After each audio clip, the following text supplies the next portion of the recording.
자, 방송 시작하겠습니다. 2019년도 2월 1일이고요. 7시 36분이네요. 안녕하세요. 반갑습니다. 자, 오늘 시황부터 좀 시작할게요. 시황은 중요하니까. 오늘 시황 같은 경우에는 조금 빠지는 모습이 좀 보이긴 했죠. 좀 빠지는 모습, 어제와 같이 좀 관망세를 좀 보였죠. 지금 이 관망세가 계속 되는 이유는 아시다시피 좀 구정, 우리가 좀 길죠. 수요일까지 쉬기 때문에 외국인과 기관들도 불안하죠. 괜히 악재 떨어져 가지고 뭐 기업 실적 같은 것도 나와 가지고 나오지는 않을 것 같은데 나와 가지고 뭐 어닝 쇼크가 나온다든지 아니면은 뭐 미중 무역의 협상이 틀어진다든지 그렇게 돼 버리면은 또 지수가 확 빠지기 때문에 그런 게 불안해서 지금 기관들이 좀 많이 빠졌어요. 기관들이 좀 많이 빠지는 모습이 좀 보이고 있고요. 그래서 그나마 외국인들이 좀 받쳐주는 모습이 좀 보이고 있거든요. 보시면 여기 보시면 오늘 거래가 되는 건데 거래소가 코스피, 코스닥이죠. 그런데 지금 외국인들이 둘 다 사줬어요. 기관들은 계속 팔았고, 그러니까 기관들이 던진 거를 외국인들이 다 받아줬다고 생각하시면 돼요. 다 받아줬고, 하지만 얘가 다 받아줬는데 왜 안 올라갔냐? 그건 소극적 매수라고 해가지고 기관들이 던지는 거를 밑에서 그냥 외국인들이 받아준 거예요. 올리는 거는 적극적 매수, 떨어지면서 받아주는 건 소극적 매수라고 해요. 그래서 그 기관이 던지는 거를 밑에서 외국인들이 다 받아줬죠. 그러니까 그나마 우리나라 장이 그래도 좀 버텨주는 모습이 좀 보인 거고요. 그런데 문제는 이놈의 연기금이 또 팔아치우기 시작했네요. 불안하게도 연기금이 좀 팔아치우면은 조금 좀 위기감을 좀 느끼시는 게 좋으실 거예요. 그래도 그 기관 중에서는 연기금이 제일 세니까 그런 부분이 좀 있고, 그나마 제가 이렇게 어제 끄어드렸던 요 자리들 두 자리들은 아직까지 안 깨서 저도 아직까지 뭐 손절이 나가진 않았어요. 손절이 나가진 않았고, 그리고 요거는 일단 접어두고 오늘 환율이 되게 많이 올라갔거든요. 되게 많이 올라간 이유는 중국의 경제 지표들이 악화되면서 그 부분에 대해서 환율이 올라갔는데 위안화도 위안화도 같이 절상이 됐어요. 그런데 이제 중국 같은 경우 중국을 보시면 상해도 올라갔고 그다음에 심천도 많이 올라갔죠. 추천 감사합니다. 올라갔는데 올라간 이유는 미중 무역의 협상이 그나마 진전이 이루어지기 때문에 중국이 그 당국이기 때문에 올라간 거고요. 하지만 그 올라간 우리나라 같은 경우에는 그 협상을 같이 올라갈 수 있음에도 이렇게 환율이 올라가게 되면서 그 발목을 잡아버렸죠. 그나마 중국은 당국이기 때문에 당사국이기 때문에 좀 올라가는 모습이 보였지만은 우리는 주변국이기 때문에 그 영향을 고스란히 그냥 환율 올라가는 거에 대비해서 중국의 지표들이 악화가 되면서 그걸 영향을 그대로 받았어요. 그래서 그나마 떨어지지는 않고 좀 관망세로 이어졌고요. 이어졌고 아침에 오늘 또 훅 뛰었다가 쭉 뺐죠. 쭉 빼버려가지고 요거는 아마 10시 아이고 죄송해요. 요건 제가 시간은 아마 맞죠? 아마 10시 반이 한 10시 20분이죠. 10시 반부터 중국장이 시작을 하거든요. 중국장이 시작을 하는데 아마 요게 지표가 나오면서부터 좀 빠지기 시작한 것 같아요. 경제 지표가 나오면서 좀 빠지기 시작한 것 같고요. 요런 부분에 대해서 환율이 올랐음에도 우리나라 지수들이 좀 지켜주는 모습이 좀 보였고, 그리고 이제 중국 같은 경우에는 지표가 안 좋음에도 불구하고 미중 무역이 좀 잘 이루어지고 있다는 긍정적인 이야기가 나오면서 좀 올라가는 모습이 보였고, 우리나라 같은 경우 또 구정이 있기 때문에 그거를 이제 기관이 던지면서 그거를 외국인이 소극적 매수로 다 받아주면서 또 버티는 모습이 보였고요. 간단하게 이렇게 생각하시면 됩니다. 그리고 이제 시가총액 얘들 둘이가 그나마 좀 버텨주는 모습이 보여서 코스피 같은 경우에 좀 붙어주는 모습이 좀 보였고요. 이렇게 간단하게 시황은 이렇게 말씀드리면 될 것 같아요. 일단 뭐 목요일까지는 저희가 이렇게 보시면 될 것 같아요. 목요일에 어떤 뉴스가 나올지는 모르기 때문에 그때 가서 일단 추가적으로 더 말씀드리면 좋을 것 같아요. 시황은 이렇게 간단하게 넘어갈게요. 첫 번째 뉴스 시작할게요. 트럼프, 시진핑 빅딜 대자, 무역전쟁 존중 선언할까? 아시다시피 오늘까지 해서 미중 무역 협상이 이루어졌어요. 협상이 이루어지면서 시주가 아마도 한 번이나 두 번 정도 만날 것 같다. 트럼프 대통령이 이렇게 얘기를 했어요. 잘 이루어졌다고 상호 존중을 바탕으로 양측의 협상을 서둘러 조기에 서로 유리한 협상을 타결되기를 바란다. 그리고 트럼프 대통령은 시 주석과 만날 때는 모든 사항을 합의될 것이다. 긍정적이죠. 긍정적인 얘기가 나왔고요. 집중적이고 생산적이었다. 이렇게 얘기가 나오고, 다음에 중국 대표는 또 중요한 단계적 진전을 이루어냈다. 다 긍정적으로 얘기가 나오고, 이것 때문에 그나마 우리나라 장이 좀 덜 빠지는 모습이 보였고, 다음에 중국 장이 올라가는 모습이 보인 거예요. 중국은 아시다시피 지금 농산물이나 에너지, 공업, 제품, 그리고 서비스, 상품 구매, 거기다가 지금 대두 같은 거 지금 수입을 한다고 했는데, 오늘 올려드린 거에 콩을 매일 한 100톤인가 200톤인가 계속 수입을 하겠다고 그 협의를 했대요. 그 정도로 이제 중국에서도 어느 정도 물러나는 모습이 좀 보이고 있고요. 하지만 중국이 2024년 6월까지 1조 달러치를 이제 미국의 제품을 구매하는 무역 흑자를 0으로 만들겠다 제안을 했죠. 중국이 이제 미국한테 돈을 너무 많이 벌어오니까 이거를 우리가 무역 흑자를 0으로 만들어 줄게 24년까지. 그러니까 우리 좀 봐줘. 요렇게 얘기를 하고 있죠.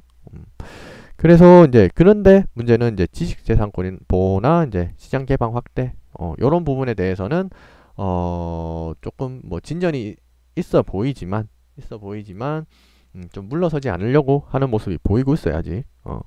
2025년까지 외국 기업의 차별화, 대표적으로 부당한 산업 정책으로 지목 변경을 요구하고 있고요. 미국은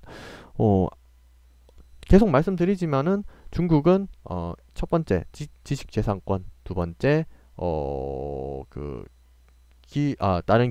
다른 나라 기업의 기술 이전, 그리고 세 번째 중국의 자국 기업의 보조금, 요거 세 개를 절대 좀 포기하지 않으려고 하는데, 어느 정도는 아마 협상을 하면서 포기를 좀 할 거예요. 하지만 여기 보시면 그러나 중국이 이 문제에 관련해서 만큼은 국가 미래가 걸린 기술 산업 육성에 간섭하는 것을 주권 침해라고 결코 받을 수 없다는 단호한 입장이다.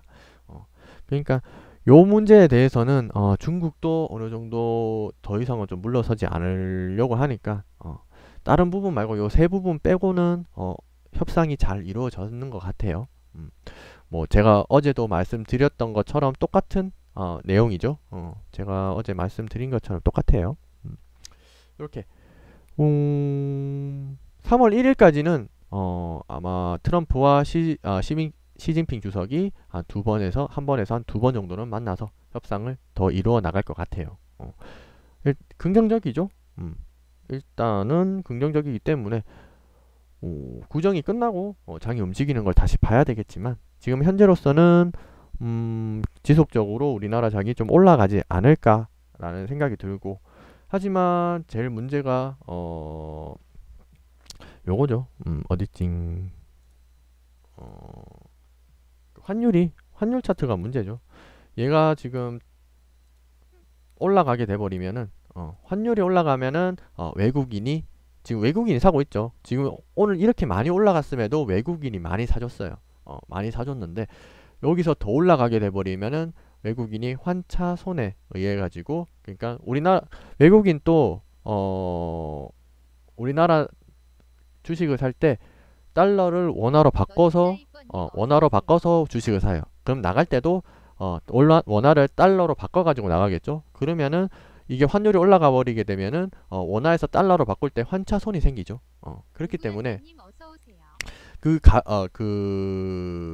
달러의 요 원달러 가격이 1원에서 2원만 올라가도 어마어마하겠죠. 얘들은 뭐 100억이나 1000억씩 굴리는 애들인데 그게 1원씩만 해도 돈이 어마어마해요. 그렇기 때문에 환차손에 의해 가지고 달러가 올라가게 되면은 외국인들이 팔고 나가요. 그런 부분이 있기 때문에 우리나라 만약에 장을 위해서는 달러가 올라가면 안 돼요. 요게 지금 빨간색으로 이렇게 올라가면 안 돼요. 그렇게 참고하시면 됩니다. 추천 감사합니다. 요렇게 보시면 됩니다. 첫 번째 뉴스는 이렇게 넘어갈게요. 두 번째 뉴스는 중국발 경기 둔화 세계 경제 덮치기 시작했다.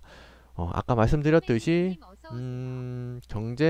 아까 중국 경제 지표가 많이 안 좋다고 말씀을 드렸죠. 그것 때문에 우리나라 장도 힘들어졌고 써맹이님 안녕하세요. 힘들어졌고 그것 때문에 환율이 많이 올라가게 됐고 그나마 미중 무역 협상이 긍정적으로 됐기 때문에 우리나라 장이 버텨줬다. 그렇게 말씀드렸는데 하지만 지금 전 세계가 문제죠. 보시면 미국, 유럽, 아시아, 세계 이렇게 돼 있는데 지금 4분기 중국의 총생산 GDP 성장률이 천안문 사건 이후 최대치로 떨어져 있어요. 2조 연속 제조업 지수가 침체율 50% 이하로 되고 있고 중국은 전 세계 경제의 30%를 책임질 정도로 대국이죠. G2죠. 전 세계의 30%예요. 얘가 중국이 없어지면은 어마어마하게 힘들어지겠죠. 미국이 한 40%로 알고 있어요.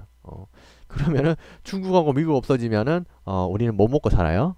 못 먹고 살기 때문에 뭐 그렇게 보시면 됩니다.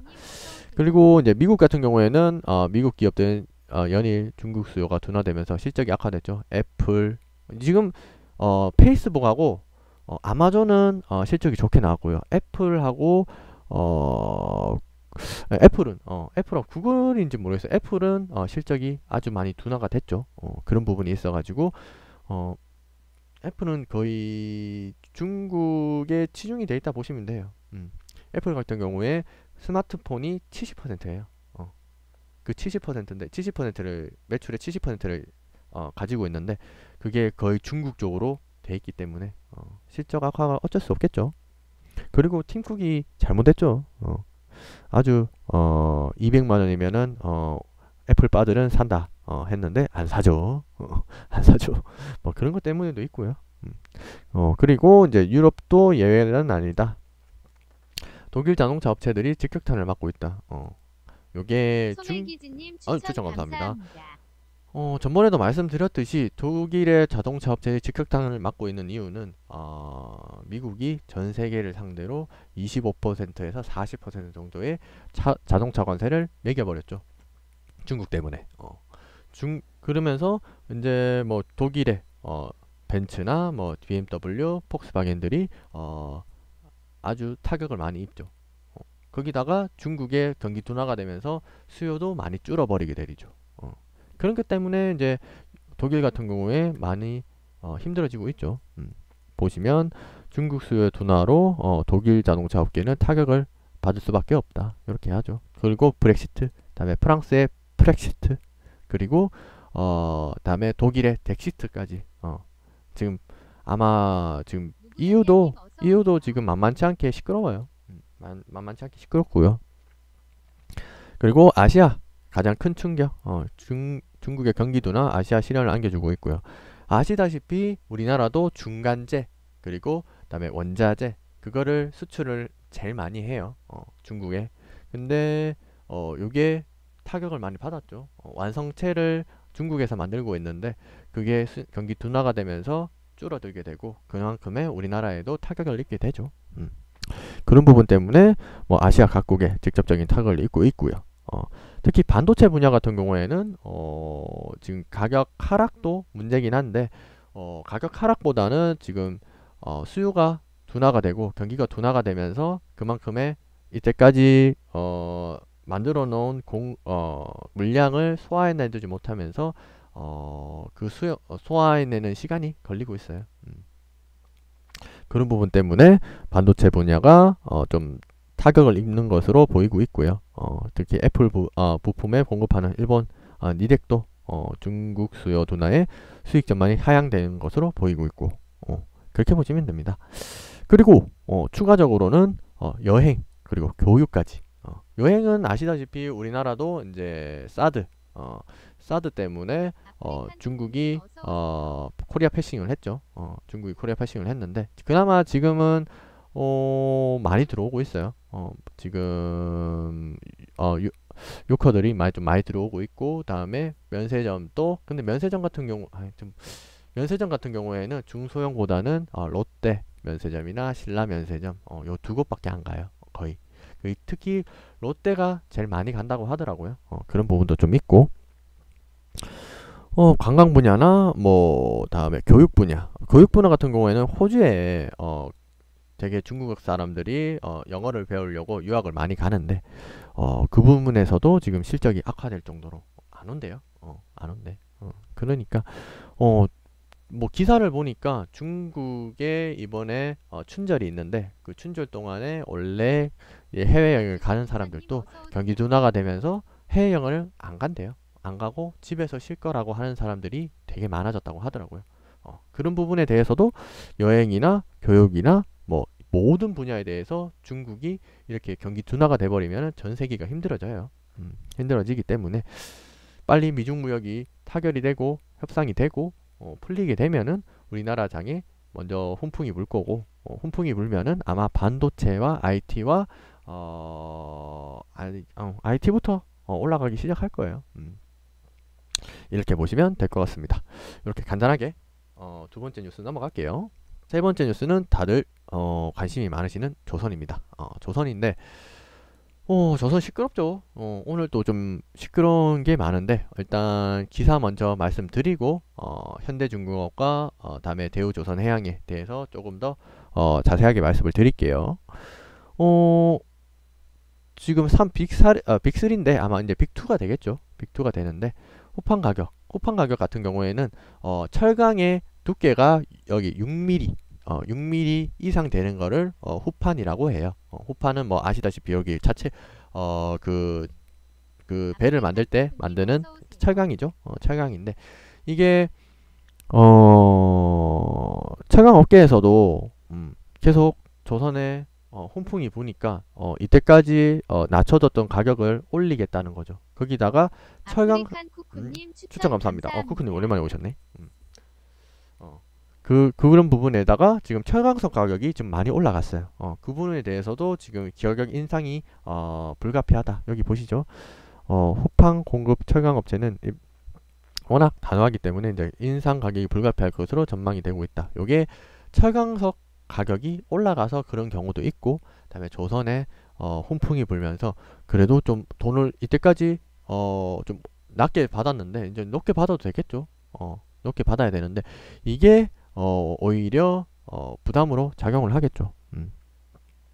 보시면 조선 산업이 어려워졌기 때문에 수익성에 방어할 수 있는 최소한의 가격으로 호판을 공급해 왔는데 최근에 조선사 수주가 늘어나고 추천 감사합니다. 시황 자체도 나쁘지 않기 때문에 더는 가격 인상을 불가피할 것. 맞는 말이에요. 철강석 이때까지 힘들어서 좀 싸게 해줬으면 이제 훈풍이 불면은 이제 비싸게 받아도 되겠죠. 하지만 조선은 다른 산업에 비해 시황이 회복 조짐이 보여 가격을 인상하는 것을 고려 중에 있다. 뭐 요렇게 포스코에서는 이렇게 얘기가 나오고 있는데, 하지만 뭐 조선업계에서는 울상이다. 그렇겠죠. 이제야 이제 바람이 불고 좀 만들어 볼까 하는데 가격 올린다 하면은 그럼 좀 힘들어질 수도 있을 것 같아요.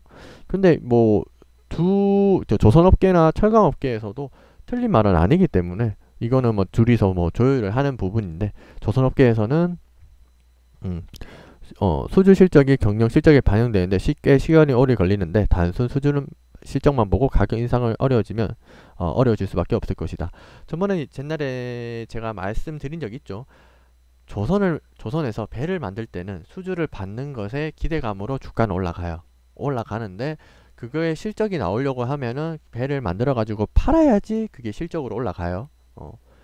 근데 아직까지 수주만 받았고 수주만 많이 받았다고 해가지고 지금 많이 올라가는 상태에서 요런 기사가 터지고 현대중공업이 터지면서 오늘 아마 많이 빠졌어요. 많이 빠졌거든요. 보시면 삼성중공업 2.5%. 이거 잠깐만요. 이게 아닌데. 이게 아닌데. 여기 보시면 삼성중공업 2.5% 하락. 현대중공업 7.5% 하락. 대우조선해양 8.6% 하락. 그 현대중공업하고 대우조선해양은 제가 자세하게 말씀을 드릴게요. 이게 왜 이렇게 됐는지.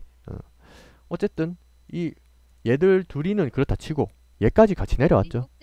많이 내려오지는 않았지만 요런 부분 때문에 요런 호판 요런 때문에 조금 영향을 받은 것 같기도 해요.